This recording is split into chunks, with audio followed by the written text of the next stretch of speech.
আসসালামু আলাইকুম রহমতুল্লাহি ওয়া বারাকাতুহু। কোরবানির ঈদের পরে এখন কম বেশি সবাই গোশতের নানান রেসিপি নিয়ে ব্যস্ত। কে কী করবে, সবাই এক এক ধরনের রেসিপি তৈরি করছে নিত্য নতুনভাবে। চুই ঝাল তো এখন বাংলাদেশে খুব জনপ্রিয় একটি খাবার। বিদেশেও চুই ঝাল থাকে, আর এইটা হচ্ছে শুকনো চুই ঝাল, যেটা আমি কিছুদিন আগে জানছি, অথচ আমি কত বছর যাবত রান্না করে খাই। তো ওই দিন আমি হঠাৎ করে মার্কেটে গেছি। মার্কেট বলতে ছোটো বাকালায় মুরগি কিনতে গেছিলাম।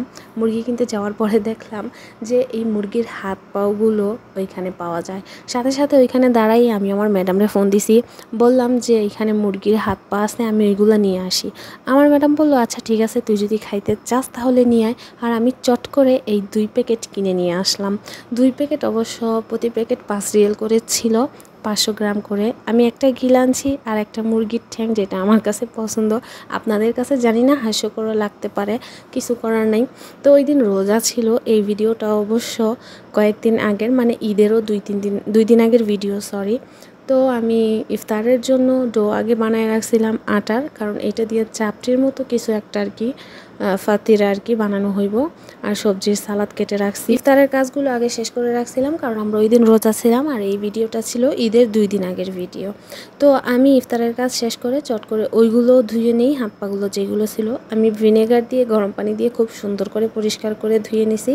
আর তারপরে রান্না শুরু করে দিয়েছিলাম বিসমিল্লাহ বলে, কারণ আর ওই দিন অন্য কোনো রান্না ছিল না, শুধু আমার জন্যই এইগুলো রান্না করতেছিলাম। রান্না করার জন্য আমি এই মশলাগুলো নিছি, আর সাথে এই যে এইটা হচ্ছে চুই ঝাল, এইটা হচ্ছে শুকনো। এখানে ফ্রেশ তাজাটা পাওয়া যায় না, তবে মশলা হিসেবে ক্যাপসা বিরিয়ানিতে এই চুই ঝালটা ব্যবহার করা হয়। এটা শুকনো। আমি অবশ্য অনেক আগে থেকেই এইটা দিয়ে রান্না করি, কিন্তু এইটাই যে বাংলাদেশের সেই বিখ্যাত জনপ্রিয় চুই ঝাল, এইটা আমি আগে জানতাম না, বেশ কিছুদিন আগে জানছি। তো তারপরে আজ যখন আমি এই মুরগির হাত পাগুলো কিনে আনলাম, তখন হুট করে মাথায় একটা দুষ্ট বুদ্ধি চলে এলো, কেননা চুই ঝাল দিয়েই রান্না করা যায়। সবাই খাসির মাংস, গরুর মাংস, হাঁসের মাংস খায়, আমি না হয় মুরগির হাত পাগুলাই খাই। তো এইখানে আমি সব গুঁড়া মশলা নিয়ে নিছি। আমি একটু ঝাল ঝাল করে রান্না করব, যার কারণে আমাদের হাতে তৈরি করা সিক্রেট মশলার সাথে হলুদ মরিচ আর আদা রসুনের গুঁড়াগুলো দিয়ে দিছি। নর্মালি যেভাবে কষায় ওইভাবেই আমি খুব সুন্দর করে কষায় নিছি। আর যেহেতু হাত পা দিয়ে রান্না করতেছি, মশলা একটু বেশিই লাগবো। আমি টমেটো পেস্ট আর হচ্ছে ফ্রেশ টমেটো দুইটাই দিয়ে দিছিলাম। আমার কাছে গ্রেভিটা খুব ভাল লাগে, কিন্তু আমার ম্যাডাম সব কিছুই শুকনো খাবার পছন্দ করে। আমি জানি না আমার কাছে কেন গ্রেভিযুক্ত খাবারগুলো খুবই ভাল লাগে। আর হচ্ছে যে আমার ম্যাডাম আসলে এইসব জুসি খাবার একদম পছন্দ করে না, কিন্তু আমার কাছে এইসব খাবার অনেক অনেক ভাল লাগে। তো আমি আমার জন্য যেহেতু রান্না করতেছি, অনেক ঝাল অনেক মশলা দিয়ে খুব সুন্দর করে রান্না করতেছিলাম। আমার ম্যাডাম দেখেই বলতেছিল তুই এইগুলা কিভাবে খাবি, এই সেই হ্যান ত্যান। ওর কথায় আমি একদমই কান দিই নাই, আমি আমার মতো করে রান্না করতেছিলাম।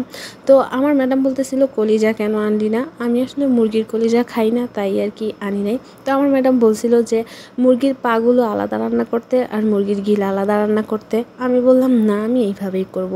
তো আমি মুরগির পা আর গিলা একসাথে দিয়ে অনেক সুন্দর করে অনেকক্ষণ কষায় নিয়েছিলাম। আমার ম্যাডাম আসলে আমি যখন যা খেতে চাই মার্কেটে যাই, আমার যা পছন্দ হয় তখনই আমি তা নিয়ে আসি। উনি আলহামদুলিল্লাহ কিছু বলে না, তবে যখন বাসায় অনেক কাজ থাকে তখন আমি যেন কিছু না করি এইটা উনি আগে থেকেই বলে রাখছিল। আর আমিও এই কথাটা মাথায় রাখছি, কারণ হচ্ছে বাসায় অনেক কাজের মধ্যে যদি আমি আমার নিজের জন্য কিছু রান্না করতে যাই, তাহলে হয়তো মেহমান আসবে বা নিজের ঘরের কাজের সমস্যা হতে পারে। তাই আর কি আমি ওই নিয়মগুলোই আর কি মেনে চলি। আমার ম্যাডাম যেইভাবে বলে, ঠিক উনি যেমন আমার কথা শুনে, আমিও ঠিক ওনার কথা মতোই শুনি, ওনার কথা মতোই চলি, ওনার পছন্দ মতোই কাজ করি। তো আমি কাঁচামরিচ দিয়ে মুরগির পাগুলারে খুব সুন্দর করে কষায় নিছি। আর হচ্ছে আমি রসুন দিয়ে দিছিলাম, কারণ এইভাবে রসুন খেতে আমার খুব ভাল লাগে। আর হচ্ছে যে রসুনগুলো আমি শুধু কোয়া খুলে দিছি, ছিলি নাই। আমার ম্যাডাম বলতেছিল রসুনের ছিলকা সহ কে খায়, আমি বললাম আমি খাই। তো খুব সুন্দর করে কষায় আমি এখানে গরম পানি দিয়ে দিয়েছিলাম পরিমাণ মতো, যাতে খুব ভালো করে সিদ্ধ হয়। আমার ম্যাডাম বলতেছিল যে মুরগির পা সিদ্ধ হইতে 3-4 ঘন্টা সময় লাগে। আমি বলতেছিলাম আমি তো মুরগির স্যুপ বানাবো না, আমি তরকারি রান্না করতেছি। যখন অনেকটা হয়ে আসে তখন আমি চুলা বন্ধ করে দিছিলাম, কারণ অনেকগুলো আমি একবারে 2বারে খেতে পারবো না। আর হচ্ছে একটানা যদি 2-4-5 দিন এগুলো খেতে থাকি, তাহলে একটা অন্যরকম ভাব চলে আসবে। তাই আমি অর্ধেকগুলো বক্সে করে ফ্রিজে রেখে দিয়েছিলাম, আর বাকি অর্ধেকটার মধ্যে ছোট করে আলু টুকরো করে কেটে দিয়েছিলাম। আর আলু যখন সিদ্ধ হয়ে যায় তখন আমি জিরা গুঁড়া দিয়ে একটু নাড়াচাড়া করে ভালোভাবে সিদ্ধ করে নামিয়ে নিয়েছিলাম। দুঃখের বিষয় হলো এত সুন্দর করে রান্না করছি, রান্না করার পরে আমার প্লেটটাও এত সুন্দর করে সাজাইছিলাম, কিন্তু আমি আর আমার ম্যাডাম ওই দিন রাতে খাবারই খেতে পারি নাই তৃপ্তি সহকারে। আমি এত কষ্ট করে রান্না করছি, মানে আমার রান্নাটা পুরো বিফলে গেছে। কারণ আমাদের বাসায় একটা পাখি আছে, ওই পাখিটা ওই দিন অসুস্থ হয়ে গেছিলো খুব। আর আমরা খেতে বসেই লক্ষ্য করছিলাম আমি আমার প্লেটটা খুব সুন্দর করে সাজাইছি, কিন্তু খেতে পারি নাই। মানে যেই রকম আশা নিয়ে খেতে বসছিলাম ওইটা আর কি হয় নাই, আর ভিডিও পুরো করা হয় নাই। মানে খাওয়ার শুরুতেই আমাদের উঠে যেতে হয়েছে, কারণ আমাদের পাখিকে নিয়ে ডাক্তার কাছে যাব। এই কারণে আমার ভিডিওগুলো আপনাদের কেমন লাগে, আর মুরগির হাত পা আমার মতো আর কার কার পছন্দ অবশ্যই জানাবেন। সবাই ভালো থাকবেন, সুস্থ থাকবেন। আল্লাহ হাফেজ।